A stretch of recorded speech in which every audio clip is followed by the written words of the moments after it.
Hello, welcome to our channel.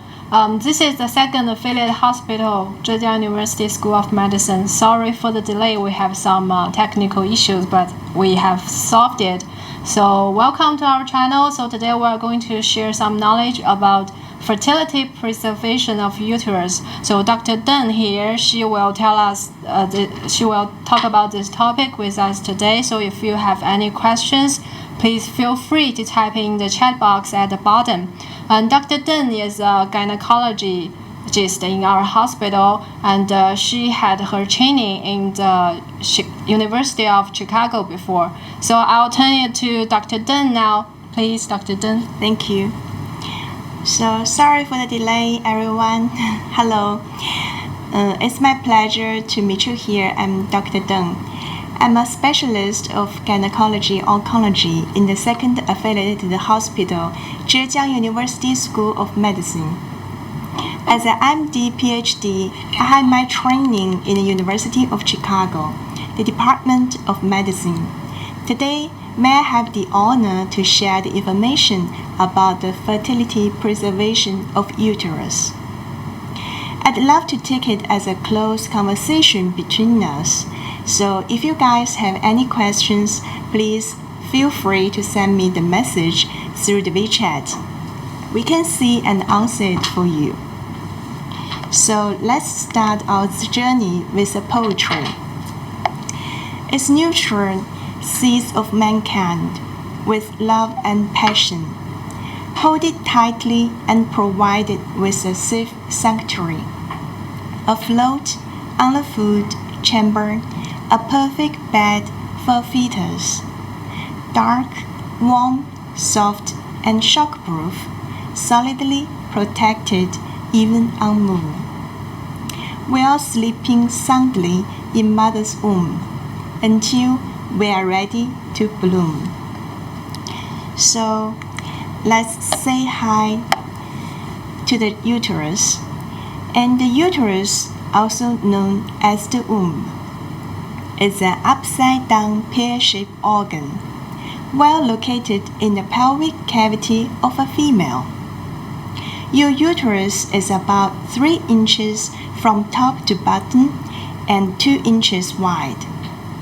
It's about 1 inch thick and weighs around 1 ounce. It's a thick wall muscular structure that lies in the middle of the abdominal pelvic cavity. So the uterus usually sits between the bladder and the rectum and is connected to the vagina. The uterus can be divided into 4 parts: the body, the fundus, the isthmus, and the cervix.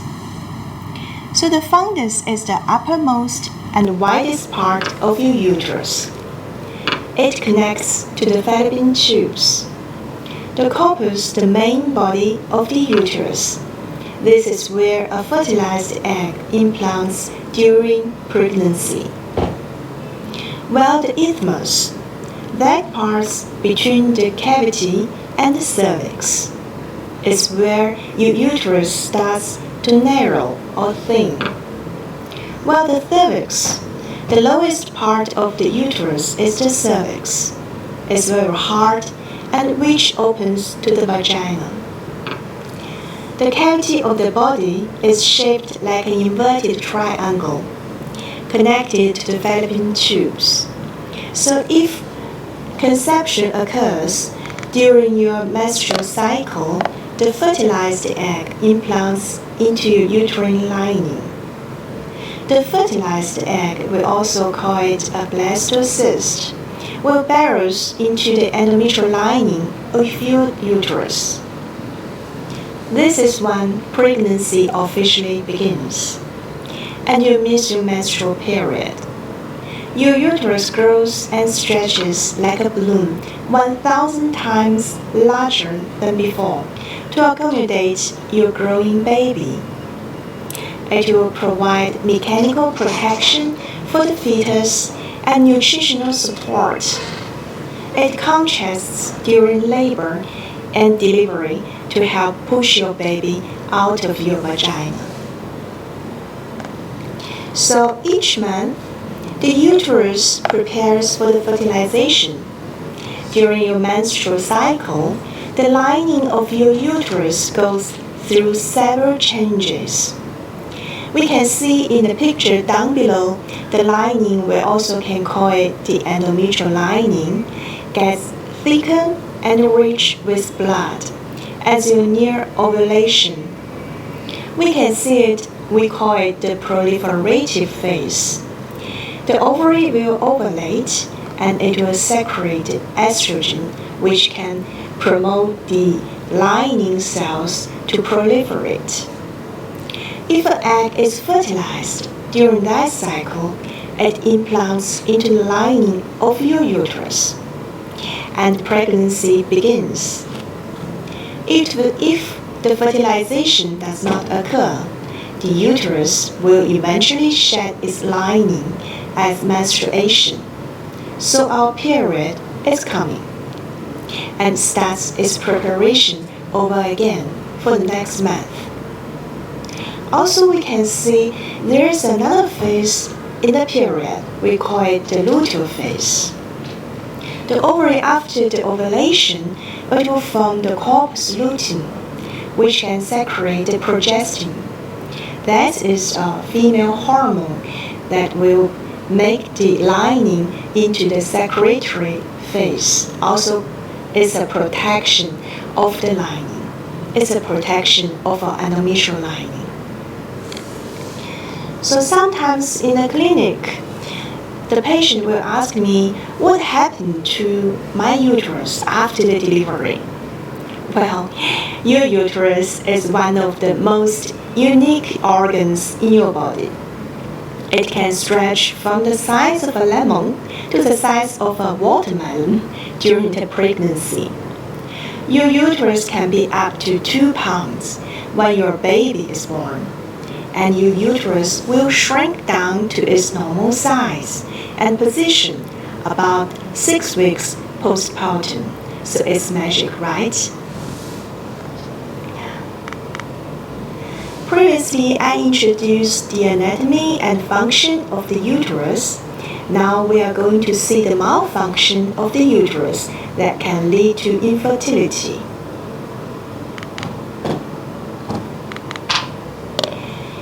The abnormal status of the uterus includes the fibroids and adenoma, the scarring or adhesion, the polyps, and endometrial cancer. First, we can focus on the fibroids. The fibroids are very common. The most studies indicate that 70 to 80% of women in their 40s will have fibroids. They range in size from as small as a grain of rice to as big as a watermelon. The uterine fibroids can distort the endometrial cavity, making it difficult to implantation. The symptoms depend on the size, the number, and the location of the fibroids. Previously, since your uterus consists of 3 layers, as the perimetrium is the outermost protective layer is on the outside of the uterus, and the myometrium is the highly muscular middle layer. This is what expands during the pregnancy and contracts to push your baby out. The endometrium layer is the inner layer or lining of your uterus. We also call the uterine lining. This layer of your uterus is shed during your menstrual cycle. So we always divide the fibroids into 3 kinds. Is the subserosa fibroids. These are the most common fibroids. They can push outside of the uterus into the pelvis, and subserosa fibroids can grow large at times and sometimes has a stalk that attached to the uterus. It's like an apple. The intramural fibroids grow within the muscular uterine wall. Sometimes it doesn't cause any symptoms at all. The submucosal uterine fibroids are located within the inner lining of the uterus, or the endometrium. Usually we can see it in the cavity. They can develop mole and omission. The submucosal fibroids are most likely to cause very, very heavy menstrual bleeding, and even it's very small. It is common that women who has fibroids do not experience any noticeable symptoms. Previously, I said that the intramural ones, also some subserosal fibroids, very small ones, it doesn't cause any symptoms at all. Other women with fibroids experience severe symptoms that can interfere with their daily lives. The common fibroid symptoms include heavy bleeding, the bleeding between periods when fibroids come into the uterine cavity or near the cavity. It's usually cause heavy bleeding. Also, the fibroids can cause abdominal discomfort or fullness, like the pelvic pain, the lower back pain, when it comes outside of the uterus, such as subserosal ones. Sometimes, if the larger subserosal fibroids can cause the compression symptoms, such as frequent urination and bowel symptoms like constipation as well. It can be related to infertility, and that can be complaining symptoms as well. So is there any questions in your website? Not yet. Okay, so maybe it's because of the delay, but I think it's better late than never. Well, let's continue about the fibroids. The fibroids can be diagnosed in the clinic office by the physician, as well as the imaging such as ultrasound, the MRI screening. Here I'm gonna introduce some of the ultrasound. The ultrasound, especially transvaginal ultrasound, is simple and convenient. The ultrasonic diagnosis department in your hospital will give you the best service. A trained sonographer presses a small handheld device, we call it transducer, against the area being studied and moves it as needed to capture the image. The transducer sends sound waves into your body, collects the ones that bounce back and send them to a computer, which will create the images. When your examination is complete, a radiologist will interpret imaging studies, analyze the images, and send a report within 15 minutes. Is it very quickly? Right. The ultrasound is usually painless. You should be able to return to normal activity immediately after the ultrasound examination. Well, we can see the picture down below on the right side. Is it very clear? Right, it's MRI screening. The MRI scans utilize magnetic and radio frequency waves to create high-resolution images of the pelvic. The level of detail provided is much greater than that of the ultrasound and often identifies details that are not apparent on the ultrasound exam. The MRI screening can take from 15 to 20 minutes for the pelvic area and is painless. The patient is putting on a moving bed, laying on their back, and this bed slides in and out of the MRI machine as it records the video pictures.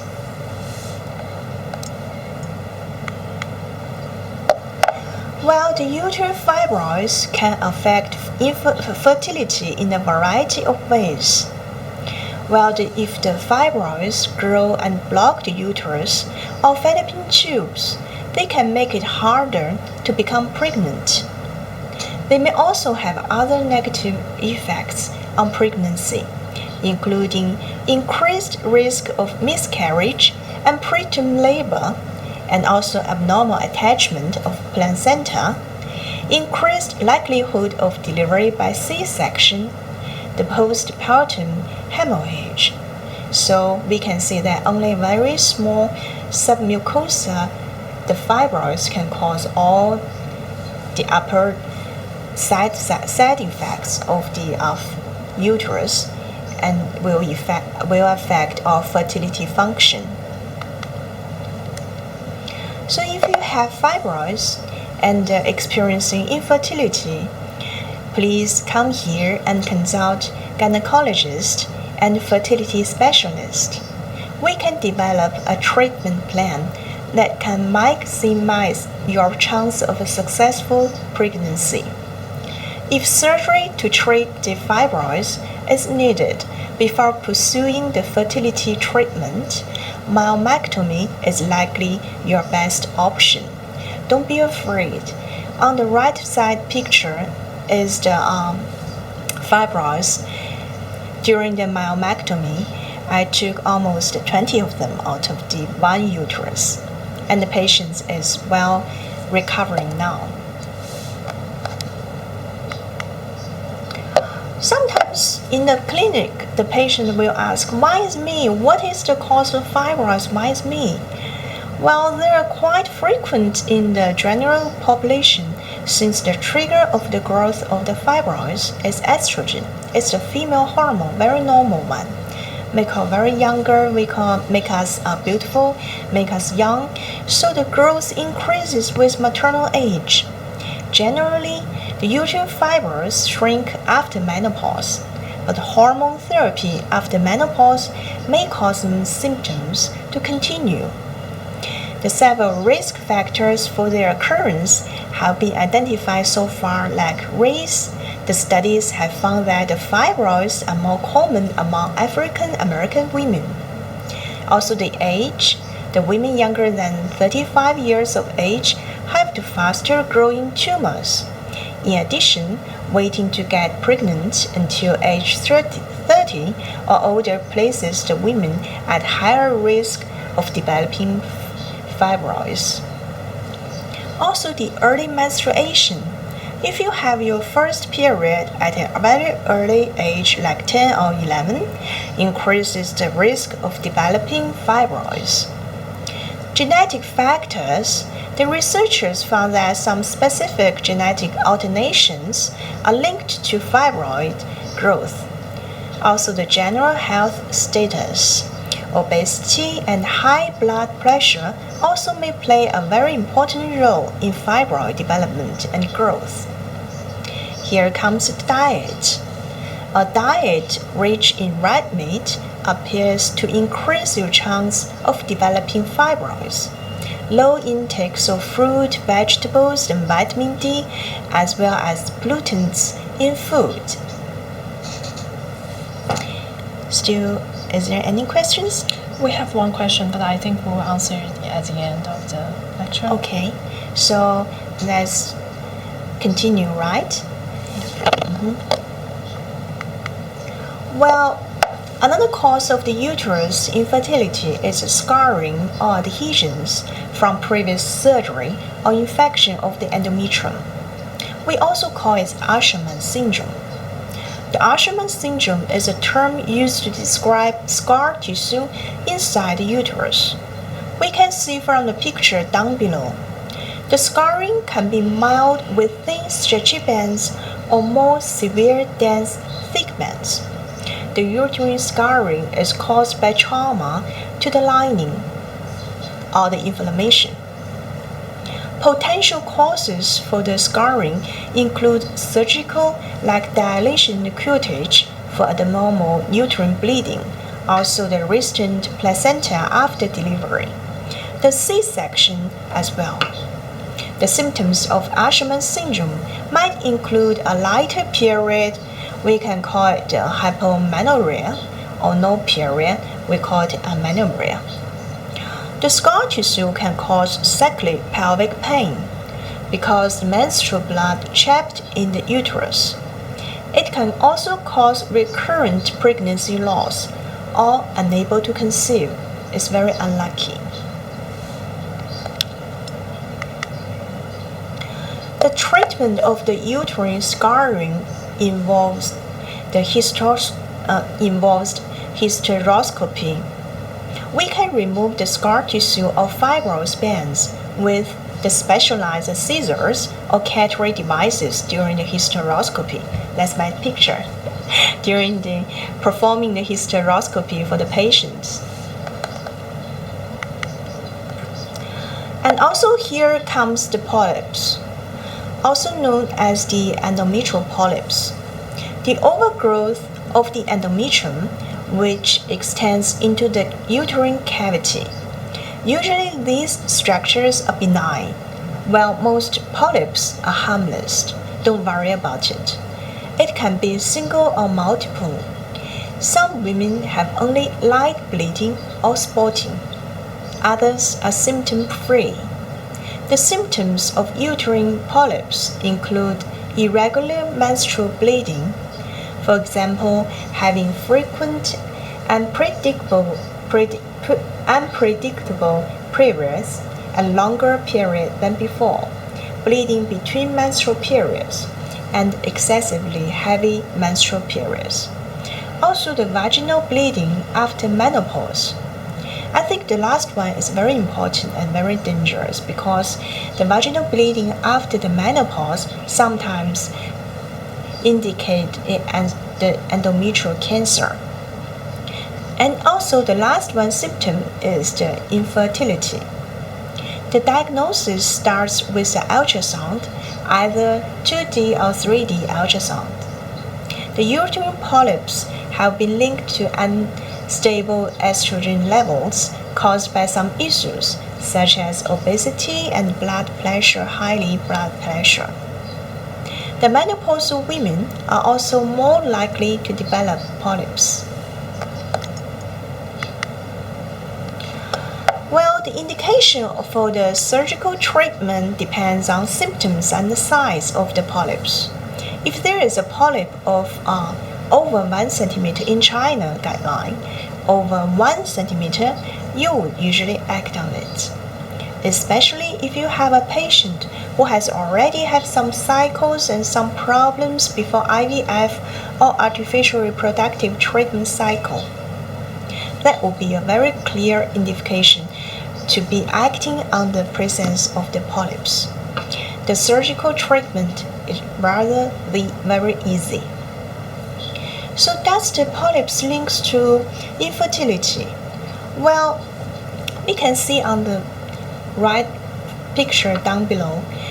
I'm removing the polyp, but this polyp is very small. It's only 0.2 centimeter.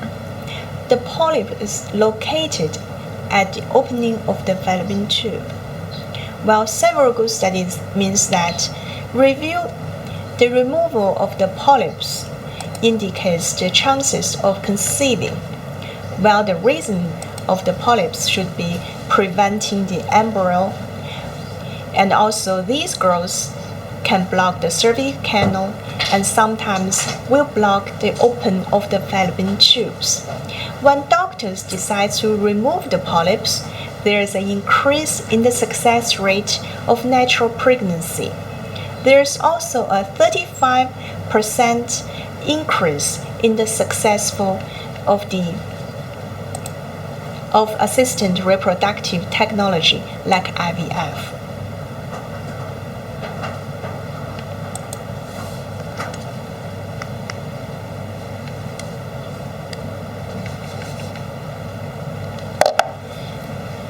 So that's the two part of the chapter. Is there any questions on the website? So if there is not so much questions, let's going on. Because previously is the benign disease, we all discussed about it, and now here comes the endometrial cancer chapter. According to the World Health Organization, the endometrial cancer is the most common gynecological cancer in Europe. The incidence of endometrial cancer is approximately 15,000 newly diagnosed women each year, of which 4% are at reproductive age. In the low-risk ones, total hysterectomy, and bilateral saphengophrectomy provide patients with up to 93% chance of cure. However, temporal preservation of the uterus in early stage endometrial cancer is an available option for women who had a very strong will to preserve fertility and achieve spontaneous pregnancy. Sometimes, patients will need to preserve their fertility by assisted reproductive technology. So what is the endometrial cancer? The endometrial cancer is located in the inner lining of the uterus. It's the malignant cells of endometrial cells. Also, it can spread into other parts of the uterus and outside of the uterus. We can see the cartoon picture down below. At the beginning, it's the benign cell in the lining, and with the stimulation of the estrogen without progestin, it will grow like grass. Eventually will come into a typical hyperplasia and finally malignancy. So what is the risk factor of the endometrial cancer? Endometrial hyperplasia for sure, and also the polycystic ovarian syndrome. It means no ovulation. The ovary will not secrete any progestin. That means only the estrogen will promote the endometrial growth fast, like grass. No one counteract on the growth of the endometrium. So the lining goes to hyperplasia, further step as a typical hyperplasia, even cancer. The imbalanced HRT, only estrogen, based on hormone replacement treatment, will also lead to hyperplasia of endometrium. That means unopposed estrogen is the risk factor of endometrial cancer. Also, we can see the diabetes and obesity contributes to the increased risk of endometrial cancer in the post-menopausal uterus by a variety of mechanisms. The increased fat cells increases some specific enzyme activity, which leads to the conversion of androgens to estrogen to directly promote endometrial cells to go the proliferation phase. Also, if the patients haven't given birth to a child, the incidence of having endometrial cancer is higher than the others.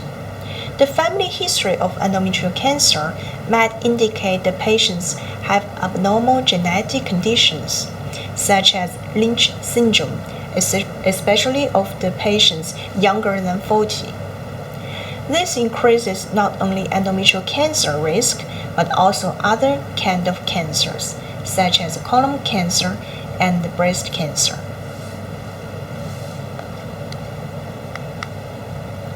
Well, who can keep the uterus? Only the low-risk early-stage ones. So here, sometimes I'll make some scientific description. So sometimes it's a little bit harder. I think you guys can handle it. Well, the type 1, the low-grade endometrial cancer, the grade 1, 2 is considered as an early-stage endometrial cancer. It's currently the only histological type of endometrial oiled cancer that can be addressed with fertility-sparing approach. For fertility-sparing treatment to be possible, myometrium and lymph vascular space must not be involved, and nexal invasion should not be seen. The prognosis of the patients follow temporal uterine preservation for early-stage endometrial cancer are encouraging and appear to be acceptable management option. However, the long-term outcome, survival rate, and quality of life in these patients are not yet prospectively investigated. Also, there is a growing interest in risk factor stratification of patients based on the molecular biology and genetics of the tumor. We have to choose the right patients to preserve the fertility. That means the gynecology oncologist will decide who can keep the uterus, who can do the fertility-sparing treatment in the early stage endometrial cancer. Let's see, it's the NCCN guideline version 2020 of the endometrial cancer. It says the disease only limited to the endometrium on the MRI screening or the transvaginal ultrasound report. But in the middle of the picture, we can see that the lesion already have invaded into the myometrium layer, so this patient unfortunately can't keep the uterus.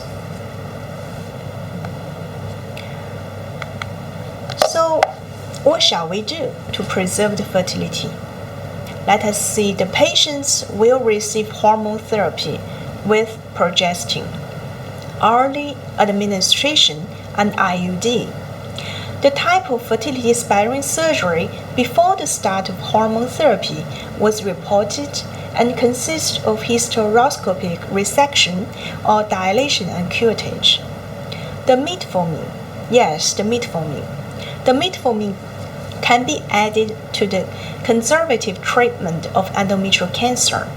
Women mostly like to benefit from this strategy are women with obesity, the PCOS, and insulin resistance. And here is the picture of the National Cancer Institute. That means the cancers associated with overweight and obesity. In the gynecological cancer is the breast cancer, is the endometrium cancer, also the ovarian cancer, all located and associated with overweight and obesity. Also, other kind of cancer like colon cancer, pancreatic cancer, and kidney cancer can be associated with obesity. So please, having the healthy food and doing some exercise and keeping fit. Well, although the type, the dosage, and the treatment schedule differs from studies, the majority of patients were treated with methoxyprogesterone acetate or megestrol acetate. There is no consensus regarding the optimal duration of treatment and preferred regimen. And for the patients with recurrent endometrial cancer after successful fertility-sparing treatment, using progestin for the second round can still help them to receive the CR. Well, the most common IUD is Mirena, worldwide, right? It can release 20 micrograms of progestin daily and is less well studied. Hysteroscopic resection plus Mirena for 6 months can reach the complete response rate for about 85% and can last for 85 months. Wow, it's very good. It's unknown if a combination of Mirena and oral agents further improve outcomes. We'll further study about it. Well, here comes the hysteroscopy resection. We should perform the surgery carefully, and besides the resection of the endometrial lesion, the submucosal myometrium and pericancerous endometrium should be performed. So besides the lesion, we also have to cut deep and wide. Hysteroscopic resection could increase the response rate and reduce the chance of recurrence. However, iatrogenic intraperitoneal dissemination should be informed. Because during the hysteroscopy, we are using the saline water, we can put it into the cavity to bulge the cavity to see the lesion. Well, also the water can go through the fallopian tube tunnel directly into the pelvic. Although the hormone therapy can be acceptable alternative in terms of initial response, the recurrence rate is still very high, it's reaching about 35%. Therefore, it is very, very important that patients pursue pregnancy soon after remission and that hysteroscopy is performed after completion of childbearing. Artificial insemination or ex vivo fertilization may be considered as a productive reproductive support for patients with endometrial cancer to enable early pregnancy. Also, we have to control our body weight. Well, finally, we come to the final parts. It's the minimally invasive surgery. Well, if you guys feel anxious about surgery, be sure to tell surgeon and explore the different ways doctors can perform the surgery you need. We have many ways of surgery, including traditional open surgery, laparoscopic surgery, robotic surgery, and hysteroscopy.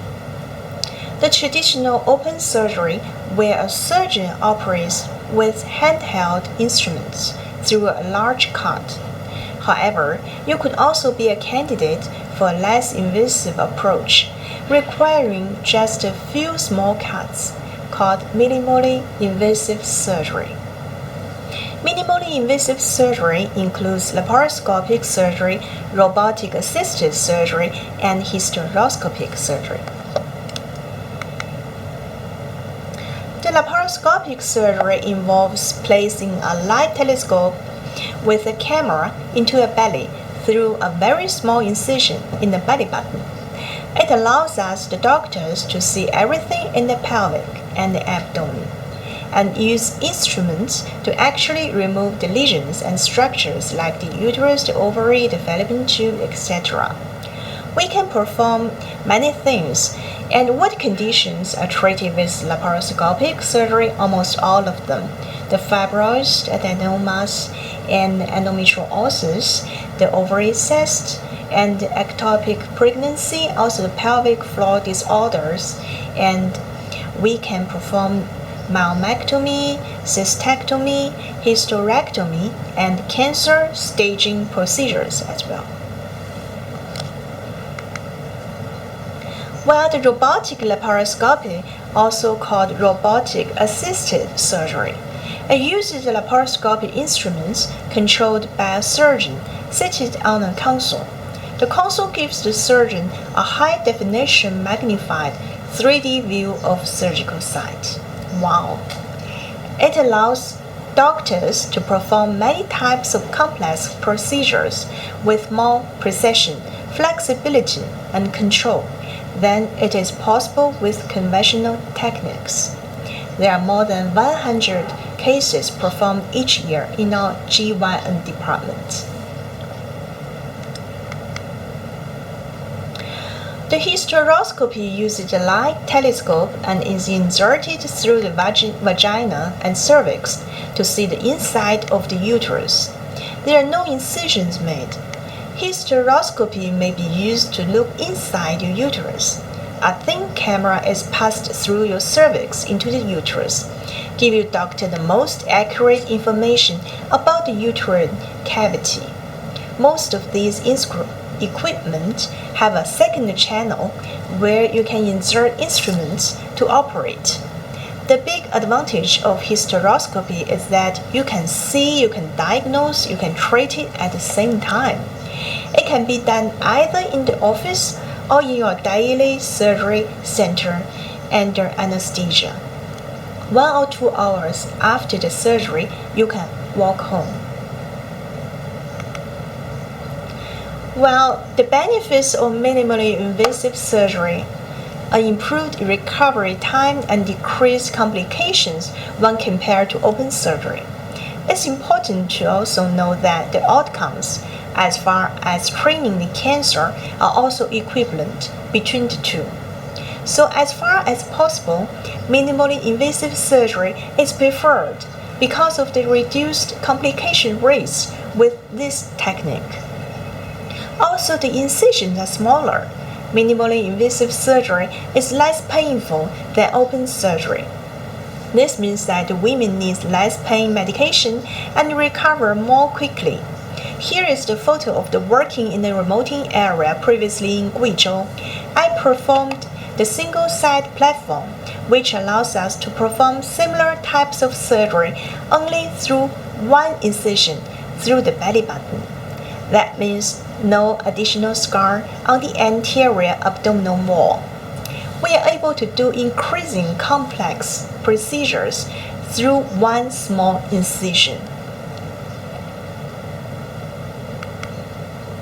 Well, finally, here's the summary. Today, we learned all together about the uterus anatomy and function, the uterine factor in fertility, also the endometrial cancer fertility sparing treatment. Also, I introduced about the minimally invasive surgery. Thank you for the listening. Hopefully, you have the best care in Zheda 二院. Thank you, Dr. Deng, for your wonderful lecture. So now it's the Q&A time. If you have any question, please feel free to type your questions in the chat box, and Dr. Deng is going to answer them.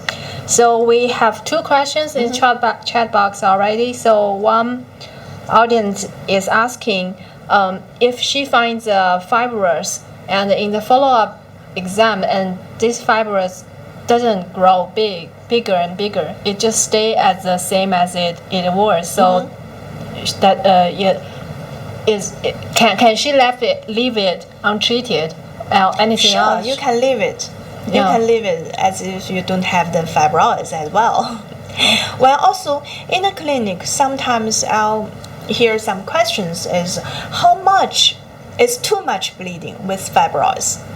If you have the uterine fibroids, especially submucosal ones, it grows beneath the uterine lining.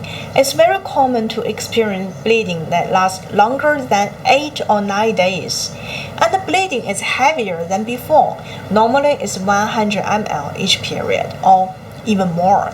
So in many cases, your doctor will consider it abnormal if you are experiencing very long periods and bleeding heavily for at least 6 months. Don't worry about it. You're fine. Okay, and also we have a question, and she's asking, what's the normal thickness of the endometrium, the innermost layer of the uterus? Well, previously I showed a picture. The endometrial layer is growing like a grass. In the beginning, just at the 5th day of the period, it's very thin. It's about 0.2 centimeter. But at the end, before your period, at the end of the period, I mean, it's before your period is coming, it's about 1.8 or even 2 centimeter. Oh, so it's growing. Thick. Very thick. So we can say the normal range is between 0.2 to 2 It's a too wide normal range, but I don't think it's very normal. So usually I suggest that if you want to see the thickness of your endometrial layer, please come here during your period, the 5th days of your period. That's the thinnest phase of your endometrium. If we do the transvaginal ultrasound, it's thicker and also there is a polyp inside your cavity. We can catch it at that phase. Okay, thank you. And we have a question in the group chat. So one audience is asking how to prepare for a visit to the gynecologist.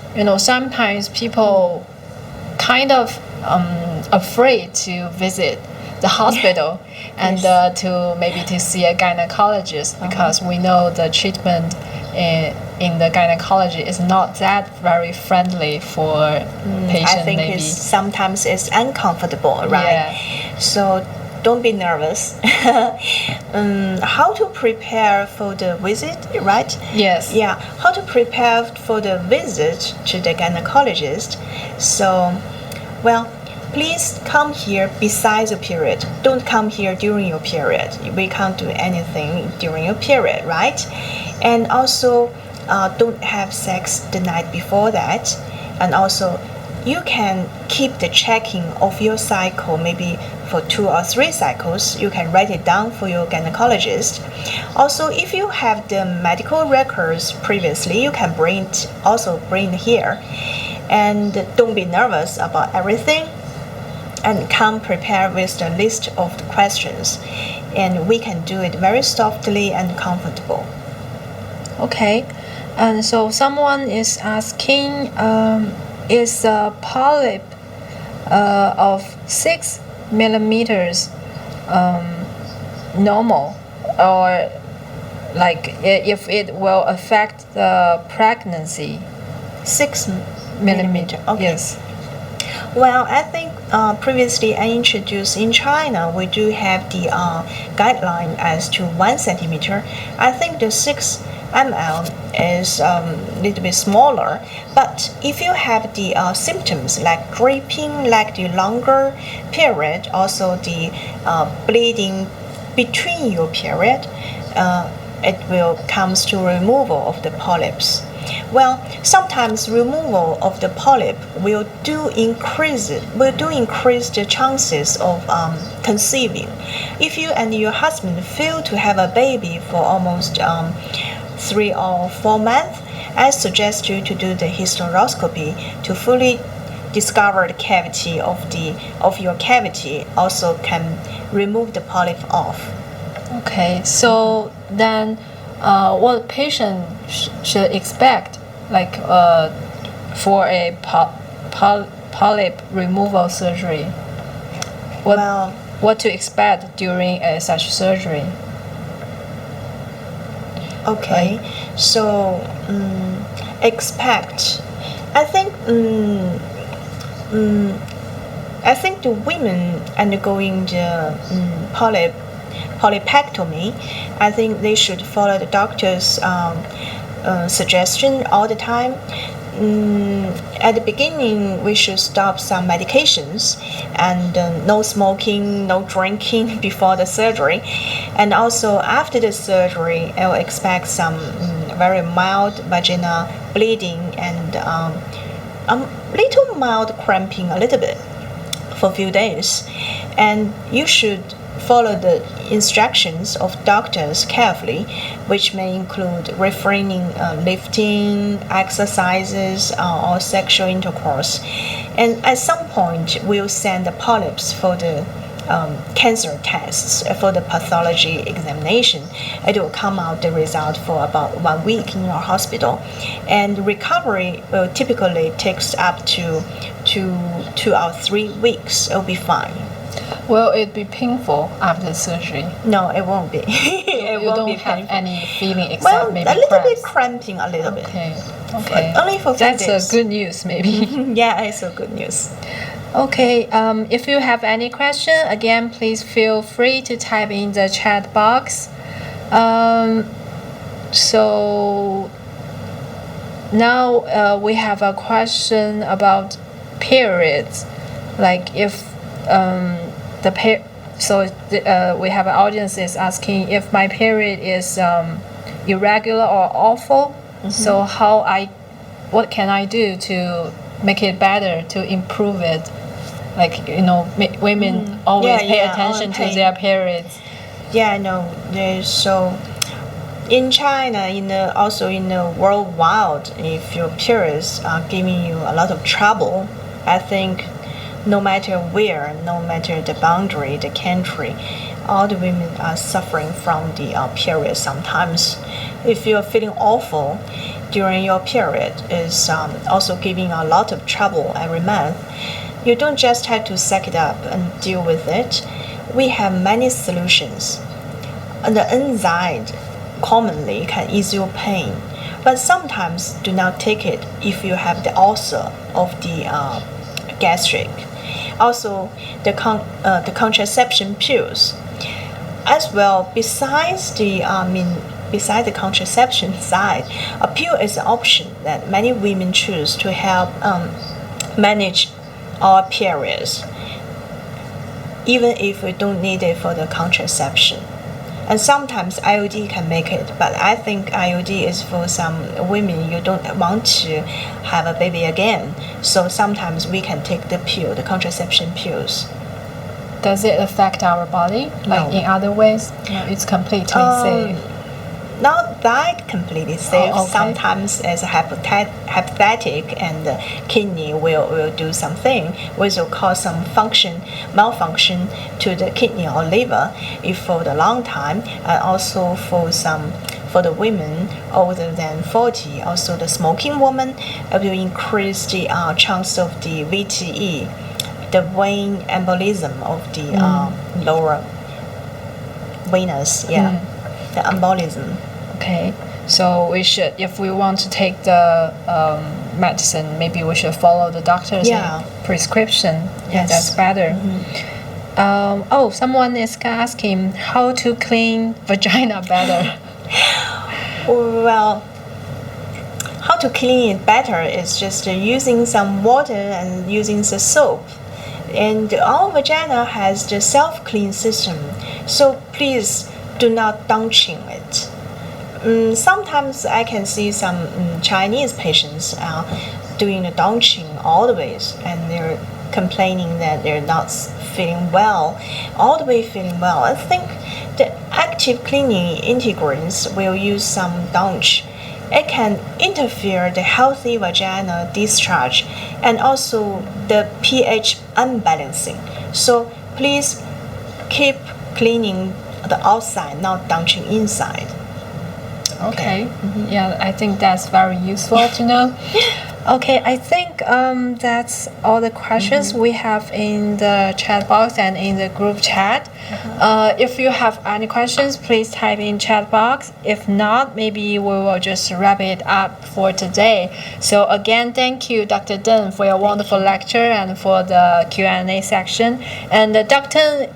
Deng is also working at the International Medicine Department of our hospital, and you can see the appointment phone number at the bottom of this screen. So if you want to make appointment with Dr. Deng, please feel free to call that number and make a reservation, make a appointment, or you can scan the QR code at the bottom too, and that will link you to a mini program of our hospital, and you can make your appointment there in the regular clinic too with Dr. Deng too. Okay? Very convenient.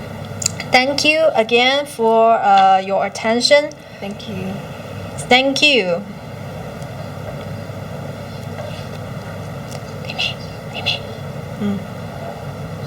妹妹，结束了。